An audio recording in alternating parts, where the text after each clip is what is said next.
नमस्कार, मैं हूं आपके साथ गौरव राजवेंद्र। बुलेटिन की शुरुआत करते हैं। उत्तराखंड के मुख्यमंत्री पुष्कर सिंह धामी ने राज्य में विभिन्न विकास योजनाओं के लिए कुल 81.72 करोड़ की वित्तीय स्वीकृति प्रदान की।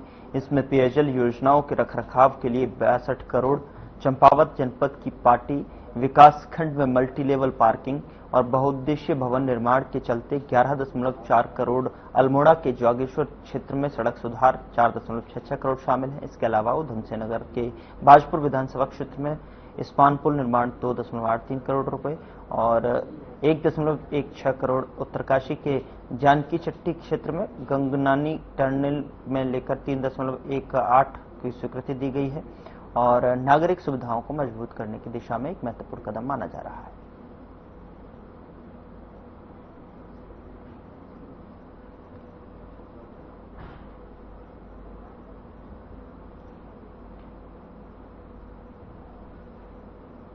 उत्तराखंड त्रिस्तरीय पंचायत चुनाव के प्रथम चरण के तहत सीएम पुष्कर सिंह धामी उधमसिंह नगर के खटीमा पहुंचे। मतदान के बाद सीएम धामी ने खटीमा बाजार में खुद भुट्टा भूनकर भुट्टा भी खाया और इसके दौरान उन्होंने एक महिला को अपने हाथ से भुना हुआ भुट्टा देकर अपनी सरलता का परिचय भी दिया, जबकि स्वयं भी भुट्टे को भूनकर सड़क किनारे ठेले पर खाया।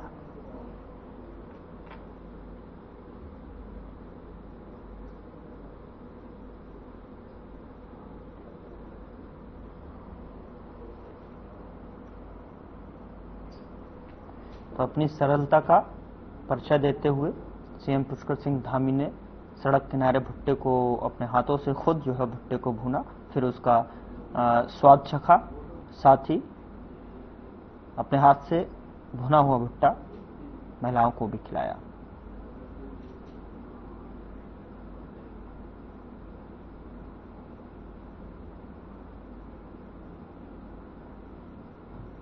तो भुने हुए भुट्टे का लुत्फ उठाते हुए सीएम पुष्कर सिंह धामी। मुख्यमंत्री पुष्कर सिंह धामी ने पवित्र श्रावण मास के अवसर पर झनकैया खटीमा स्थित भारामल बाबा मंदिर में महादेव का जलाभिषेक किया। सीएम धामी ने पूजा अर्चना कर प्रदेशवासियों के सुख समृद्धि और राज्य की उन्नति के लिए प्रार्थना की। मुख्यमंत्री ने मंदिर परिसर में आयोजित भंडारे में सेवा कर भक्तजनों को प्रसाद भी वितरित किया।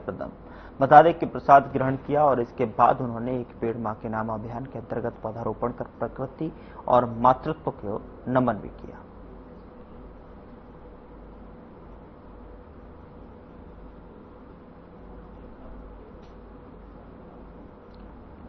प्रदेशवासियों के सुख समृद्धि की कामना करते हुए भारामल बाबा मंदिर में सीएम धामी ने जलाभिषेक किया, जिसकी तस्वीर आपके स्क्रीन पर है। वहां बैठकर प्रसाद भी ग्रहण किया। भारामल बाबा मंदिर सीएम पुष्कर सिंह धामी पहुंचे, वहां महादेव का जलाभिषेक भी किया।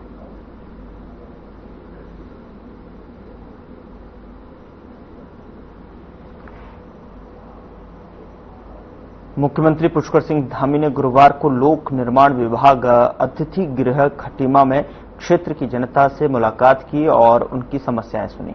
मुख्यमंत्री ने समस्याओं के निस्तारण हेतु सरलीकरण, समाधान, निस्तारण और संतुष्टि के आधार पर हल करने के निर्देश अधिकारियों को दिए और मुख्यमंत्री ने कहा कि सरकार आमजन की परेशानियों को दूर कराने के प्रति गंभीर है और आमजन की समस्याओं का निराकरण करना उनकी सर्वोच्च प्राथमिकताओं में शामिल है। साथ ही उन्होंने कहा कि जन समस्याओं के समयबद्ध तरीके से निराकरण करने के लिए अधिकारियों को सख्त निर्देश दिए गए हैं। हमारी पूरी कोशिश है कि लोगों को अपने काम के लिए अनावश्यक रूप से परेशान ना होना पड़े।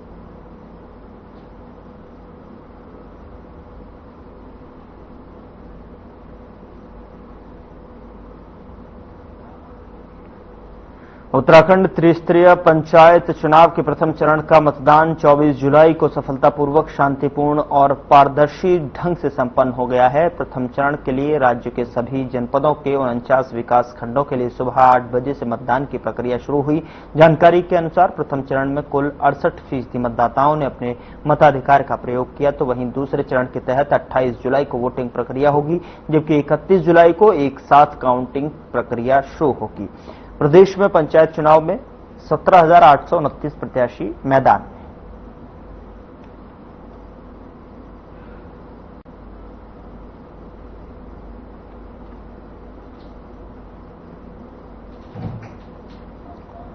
उधर देहरादून में ऋण वसूली अधिकरण के अंतर्गत 2 अगस्त को एक विशेष लोक अदालत का आयोजन होने जा रहा है। डीआरटी के रजिस्ट्रार मुकेश कुमार गैरोला ने बताया कि इस विशेष लोक अदालत में उत्तराखंड के समस्त जिले और पश्चिमी उत्तर प्रदेश के 8 जिलों के मामले शामिल होंगे, जिसके भी ऋण वसूली से संबंधित मामले डीआरटी में चल रहे हैं, वह इस विशेष लोक अदालत के माध्यम से अपने मामलों का निस्तारण करा सकते हैं।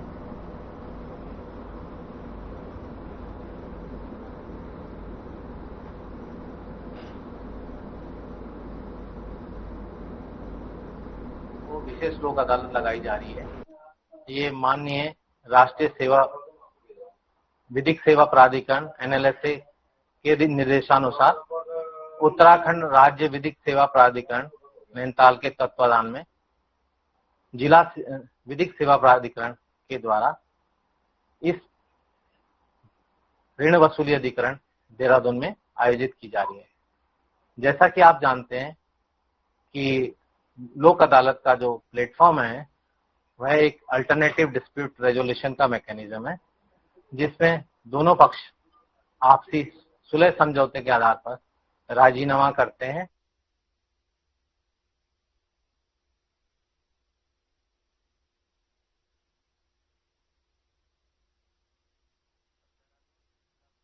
ने शहरों में जलभराव की समस्या से निपटने के लिए कमर कस ली है। मुख्यमंत्री पुष्कर सिंह धामी के मार्गदर्शन में आईएसबीटी क्षेत्र की जलभराव समस्या का स्थायी समाधान करने के बाद अब प्रशासन ने देहरादून, ऋषिकेश और डोईवाला शहरों में जल निकासी के लिए 17 डी वाटरिंग पंप खरीदे हैं। जिलाधिकारी सविन बंसल के निर्देशन पर नगर निगम देहरादून जल संस्थान और जल निगम को 10 पंप, नगर निगम ऋषिकेश को 4, डोईवाला को 2 और तहसील ऋषिकेश को 1 डी वाटरिंग पंप उपलब्ध कराए गए हैं।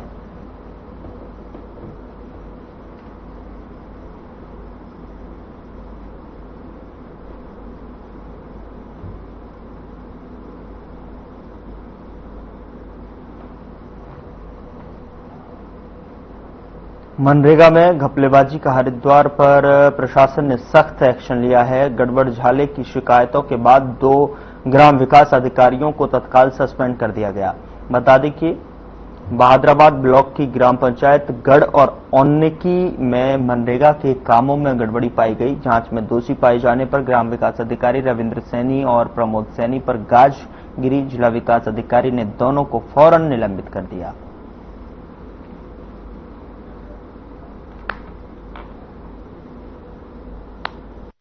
देखिए 2 ग्राम विकास अधिकारी हैं जिनको हमने सस्पेंड किया है और उसमें मस्टर रोल जो निकाले गए थे, इसमें जो मृतक व्यक्ति हैं उनके मस्टर रोल निकाले थे, उसी को ध्यान में रखते हुए एक कार्रवाई की गई थी और जो जांच रिपोर्ट आने के उपरांत तत्काल प्रिलिमिनरी इंक्वायरी के उपरांत उनको सस्पेंड कर दिया।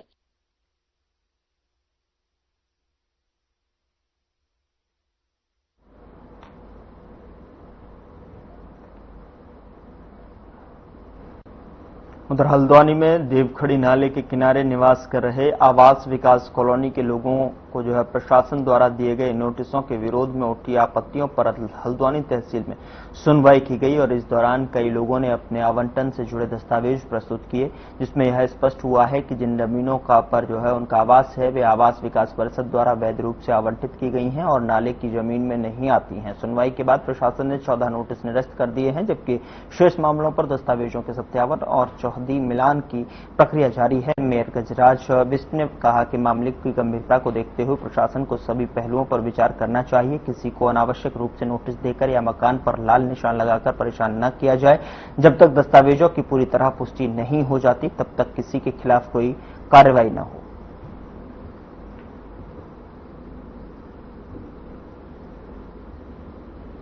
पहले प्रारंभिक सर्वे किया गया था। प्रारंभिक सर्वे के बाद जिन लोगों के अतिक्रमण चिन्हित हुए थे उन लोगों को नोटिस दिया गया। नोटिस देने के बाद कई व्यक्तियों द्वारा आपत्तियां की गई कि हमें नोटिस, हमारी जो सर्वे हुआ है और जो सीमांकन हुआ उनकी उपस्थिति में नहीं हुआ है। उसी क्रम में फिर चरणबद्ध तरीके से प्रक्रिया अपनाई गई थी, जिसमें कि पहले चरण में उनकी आपत्तियों के लिए हमने कैंप लगाए, विभिन्न स्थानों पर कैंप लगा के आपत्तियां प्राप्त की गई। प्राप्त आपत्तियों के क्रम में पुनः स्थलीय सर्वेक्षण किया गया, दोबारा रिसर्वे करवाया गया। उसके बाद उनकी आपत्तियों की सुनवाई प्रारंभ की गई। आपत्ति की सुनवाई के दौरान कई व्यक्तियों द्वारा अपने वैध अभिलेख दिखाए गए। कई व्यक्तियों के पुनः जब सर्वे किया गया तो उनका अतिक्रमण क्षेत्र से वो बाहर होना पाया गया। ऐसे सभी अतिक्रमण जो अतिक्रमण क्षेत्र से बाहर रिसर्वे में पाए गए उनके नोटिस समाप्त किए गए। इसके अलावा ऐसे व्यक्ति जिनके पास वैध दस्तावेज थे, उनके दस्तावेजों की जांच करने के बाद उनके नोटिस समाप्त किए गए।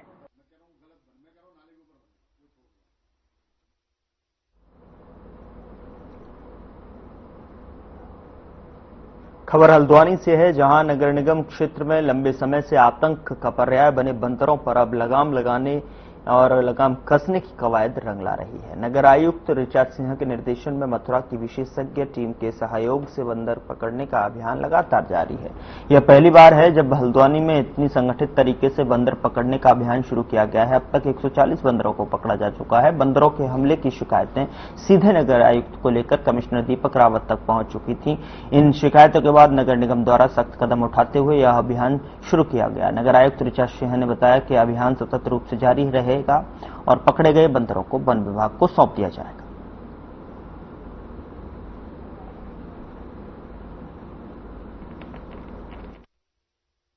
सबसे पहले पॉलीशीट से सूचना प्राप्त हुई थी कि वहां पर कुछ काटने वाले जो बंदर हो गए थे, बार बार लोगों को काट रहे थे, बुजुर्ग पर भी हमला किया था। उसके बाद वन विभाग से कांटेक्ट किया गया।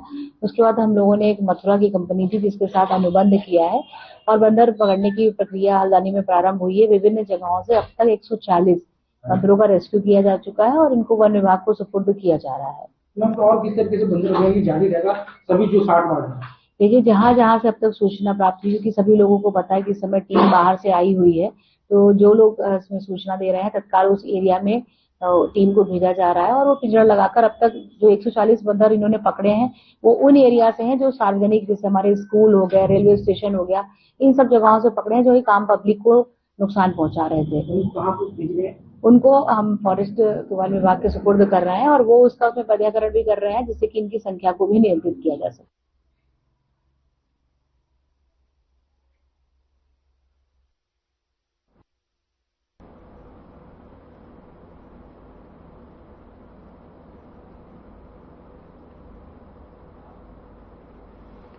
कोटद्वार में पूर्व सैनिक संघर्ष समिति ने केंद्रीय स्वास्थ्य मंत्री को पत्र लिखकर पीजीआई सेंटर खोले जाने की मांग की है। पूर्व सैनिक संघर्ष समिति ने एसडीएम के जरिए केंद्रीय स्वास्थ्य मंत्री जेपी नड्डा को एक ज्ञापन सौंपते हुए कहा कि अगर यहां पीजीआई सेंटर खुलता है तो इसका लाभ उत्तराखंड के साथ उत्तर प्रदेश को भी मिलेगा। अध्यक्ष महेंद्रपाल सिंह ने कहा कि अगर कोटद्वार में पीजीआई खुलता है तो इससे क्षेत्र में स्वास्थ्य सेवाएं भी मजबूत होंगी।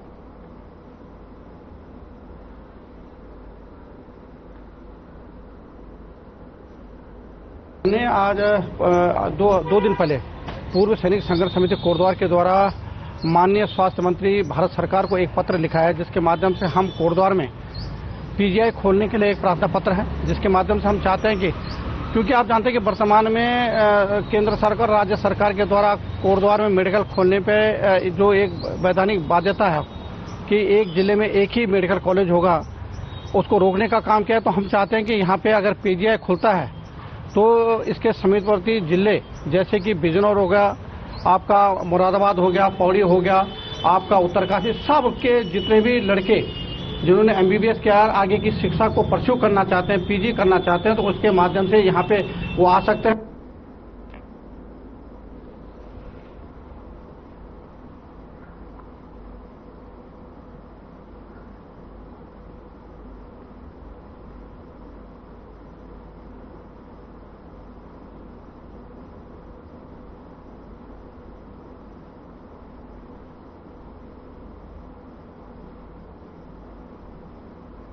यहाँ रुक रहे एक छोटे से ब्रेक के लिए। ब्रेक के उस पार खबरों का सिलसिला लगातार जारी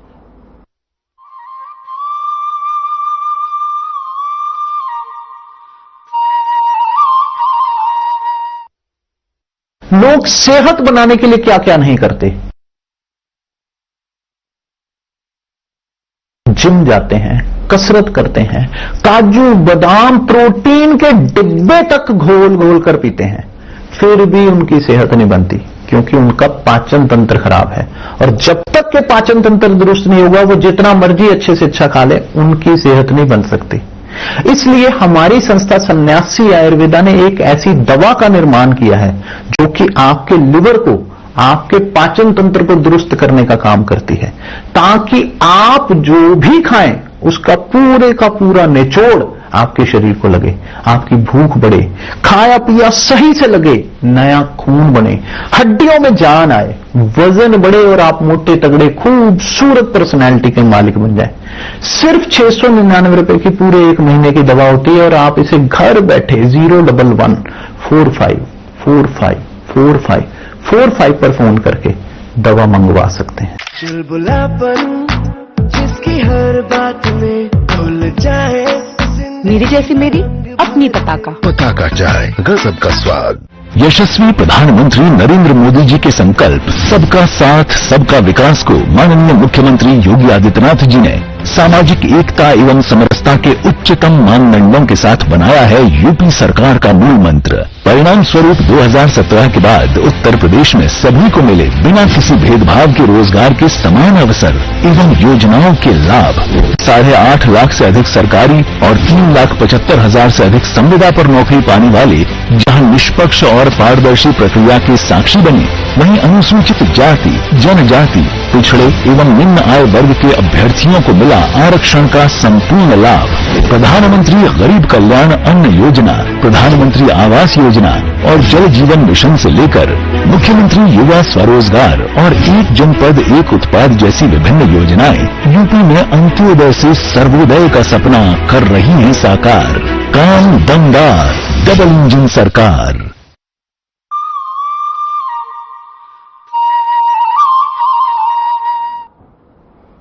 ब्रेक के बाद स्वागत है आपका। खबरों में आगे बढ़ते हैं। उत्तराखंड के लोक गायक पवन सिंहवाल ऋषिकेश पहुंचे। ऋषिकेश में वीरभद्र रोड पर समाजसेवी कुसुम जोशी, सुरेंद्र सिंह नेगी, मास्टर दिनेश चंद और अन्य समाज सेवियों ने पवन सिंहवाल का स्वागत किया और जनहित के मुद्दों को लेकर गीत गाने पर उनकी हौसला अफजाई किया।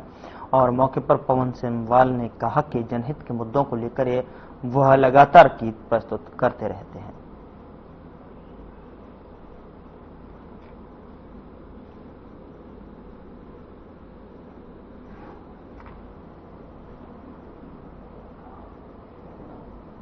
उधर ऋषिकेश में आईडीपीएल चौकी क्षेत्र अंतर्गत हॉकी ग्राउंड में एक नवजात किलकारी मारता हुआ मिला है। स्थानीय लोगों की सूचना पर पुलिस ने नवजात को उठाकर एम्स में भर्ती करा दिया है। पुलिस ने मामले में जांच पड़ताल शुरू कर दी है। आखिरकार नवजात की मां कौन है और नवजात को इस तरह लावारिस अवस्था में क्यों फेंका गया है। ऋषिकेश कोतवाली पुलिस के मुताबिक स्थानीय लोगों ने कंट्रोल रूम को सूचना दी थी कि आईडीपीएल के हॉकी ग्राउंड में एक नवजात मिला कपड़ों के पड़ा है और बिना कपड़ों के। कोतवाल प्रदीप राणा ने बताया कि पुलिसकर्मियों ने जब नवजात को हॉकी ग्राउंड में उठाया तो नवजात के शरीर पर चींटियां चलती हुई भी मिली थी।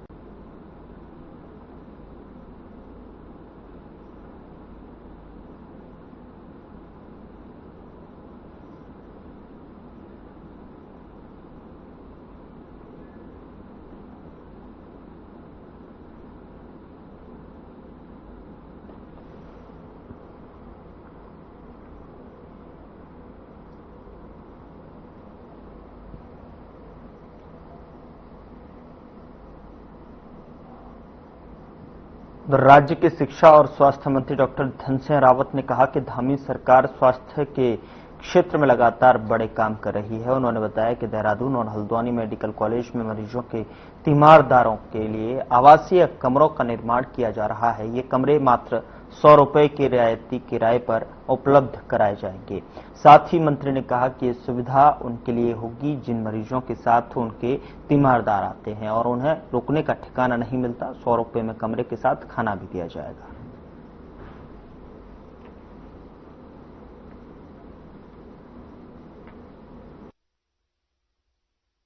आप देख रहे हैं कि स्वास्थ्य विभाग में हम निरंतर जो है एक से एक बड़े काम कर रहे हैं। अब हल्द्वानी में और देहरादून मेडिकल कॉलेज में हम 350 कमरों के एक जो तीमरदार हैं उनके लिए जो है आवास बना रहे हैं ताकि जितने भी मरीज हैं उसके साथ जो तीमरदार आते हैं उनके लिए बहुत सस्ते रेट में 100 रुपए में कमरा उनको मिल जाएगा और खाना भी मिल जाएगा।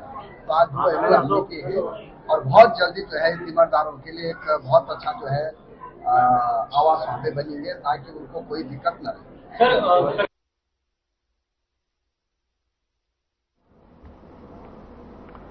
उत्तर प्रदेश के राजकीय औद्योगिक प्रशिक्षण संस्थानों के छात्र छात्राओं के लिए धामी सरकार ने खुशखबरी दी है। आपको बता दें कि इस साल से प्रशिक्षण के साथ अब हर महीने प्रशिक्षण करने वाले स्टूडेंट्स को 8,000 रुपए मिलेंगे।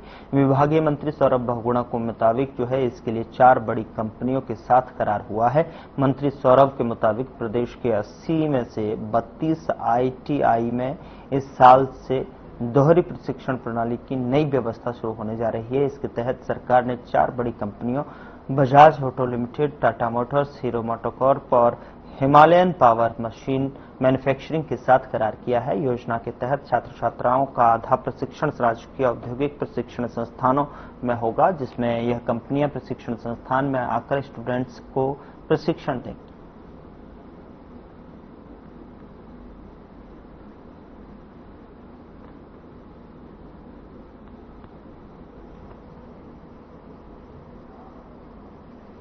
उधर मुख्य विकास अधिकारी हरिद्वार आकांक्षा कोंडे ने विकास खड्ड नारसन के श्री राधे कृष्णा CLF के अंतर्गत संचालित माही स्वयं सहायता समूह की ओर से स्थापित डेयरी माही मिल्क बार का निरीक्षण किया। इकाई ग्रोथान परियोजना के सहयोग से CBO स्तर पर स्थापित की गई है, जिसका उद्देश्य ग्रामीण महिलाओं को आत्मनिर्भर बनाना है। दरअसल नारसन ब्लॉक के सिकंदरपुर मवाल गांव की महिलाओं ने इस पहल से दुग्ध उत्पादन में जबरदस्त प्रगति की है। पहले जहां महिलाएं सीमित संसाधनों में कार्य कर रही थीं, लेकिन अब उन्हें ग्रामोत्थान परियोजना में सहयोग और CLF के माध्यम से इंडियन ओवरसीज बैंक से 3 लाख का ऋण, स्वयं सहायता को 1 लाख, परियोजना में 1 लाख का आर्थिक सहयोग मिला है और इस वित्तीय सहायता से समूह की आर्थिक स्थिति में सुधार आया है और व्यवसाय को नई गति मिली।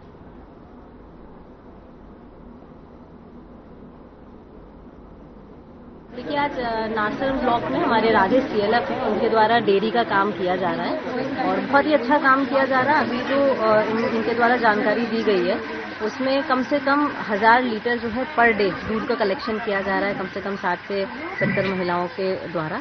और उस दूध कलेक्शन करने के उपरांत ये दूध जो है वो आंचल डेयरी को भी बेच रहे हैं और मार्केट में भी बेच रहे हैं डायरेक्टली। और उसके अलावा अन्य जो प्रोडक्ट्स हैं, मिठाई हो गया, घेवर हो गया, ये सारे भी प्रोडक्ट्स इनके द्वारा बनाए जा रहे हैं। और इस आउटलेट को जो शुरू हुआ है उसको अभी 1.5 से 2 महीने ही हुए हैं, मगर प्रति महीने जो है इनकी 60,000 के आसपास नेट प्रॉफिट जो है वो निकल के आ रहा है। इसके अलावा सिकंदरपुर गांव में भी इन्होंने कलेक्शन सेंटर प्लान किया हुआ है।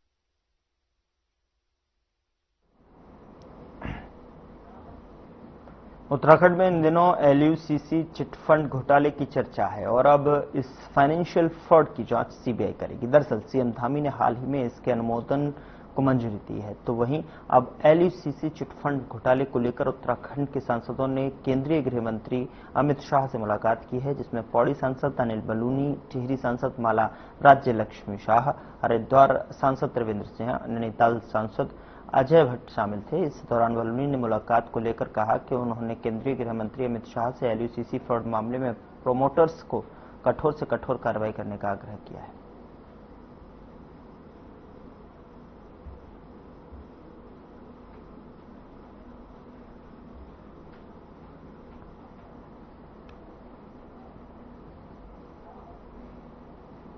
उत्तराखंड के हरिद्वार में एक बड़ा विवाद सामने आया है, जहां रातों रात 10 बीघा सरकारी जमीन पर अवैध रूप से पक्की सीमेंटेड दरगाह और मजार बना दी गई है। दरअसल यह जमीन टिहरी बांध परियोजना के तहत पुनर्वास के लिए आवंटित की गई थी और अब मामले का खुलासा होने से जो है स्थानीय नागरिकों में रोष है, तो वहीं प्रशासन ने मामले में जांच का भरोसा दिया है। बता दें कि हरिद्वार में यह अवैध निर्माण सुगम नगर इलाके में किया जा रहा था और पुनर्वास के लिए दी गई जमीन पर अचानक एक पक्की दरगाह और मजार का निर्माण कर दिया गया।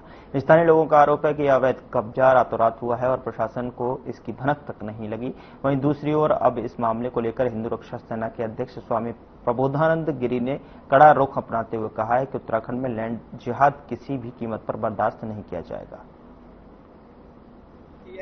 और वही सुमन नगर बोलता है, वहाँ सुमन में हमारे पर एक भव्य मजार बना दी गई और प्रशासन को कुछ पता ही नहीं। जब जिलाधिकारी को पूछा गया तो उन्होंने कहा देखते हैं और जांच कराते हैं। इस बात को कहे हुए भी 10-12 दिन हो गए और मजे की बात यह है कि उसके बाद भी कोई कार्रवाई नहीं हुई। मुख्यमंत्री पिछले 6 महीनों से कह रहे हैं कि उत्तराखंड में जिहाद। उत्तराखंड आंदोलनकारी सम्मान परिषद के उपाध्यक्ष सुभाष बर्तवाल ने जानकारी देते हुए बताया कि उत्तराखंड आंदोलनकारी के हितों में यह लगातार कार्य योजना बना रहे हैं। उसी के तहत गृह सचिव की अध्यक्षता में पिछले दिनों एक बैठक भी आयोजित की गई थी, जिसमें आंदोलनकारियों की लंबित पड़े कई मुद्दों पर चर्चा की गई और समाधान भी निकाला गया। आगामी दिनों में मुख्यमंत्री और सहकारिता मंत्री से भी उन्होंने अनुरोध किया है आंदोलनकारी और उनके परिजनों के हितों के लिए उपनल की तर्ज पर राज्य आंदोलनकारी कल्याण निगम बनाया जाए, ताकि राज्य आंदोलनकारी और उनके परिजनों को रोजगार और अन्य सुविधाएं इस निगम के माध्यम से उपलब्ध कराई जा सके।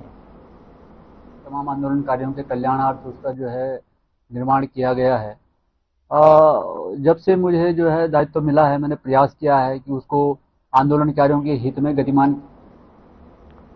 त्रिस्तरीय पंचायत चुनाव में प्रत्याशियों ने अपनी पूरी ताकत चुनाव जीतने में लगा दी, तो वहीं बीजेपी प्रत्याशी भी जनता के बीच में लगातार जा रहे हैं। तो वहीं अब पंचायती चुनावों के समीकरणों को लेकर हल्द्वानी मेयर गजराज सिंह बिष्ट ने बीजेपी की जीत का दावा करते हुए कहा कि इस बार के पंचायत चुनाव में पूरे प्रदेश में मुख्यमंत्री धामी के नेतृत्व में बीजेपी पार्टी अपना परचम लहराती हुई नजर आएगी, जिसमें उन्होंने कहा कि पनियाली सीट पर लड़ रहे तीनों नेता बीजेपी के वरिष्ठ नेता हैं और कोई भी बागी नहीं है। ये सभी आज, क्योंकि कई क्षेत्रों में कल चुनाव भी होने जा रहा है, आज वहां प्रचार थम भी गया है। कल 22 तारीख को 5 बजे से जो रुझान आ रहा है उससे लगता है कि भारतीय जनता पार्टी दोबारा अपने जिला पंचायत। फिलहाल बुलेटिन में इतना ही। नमस्कार।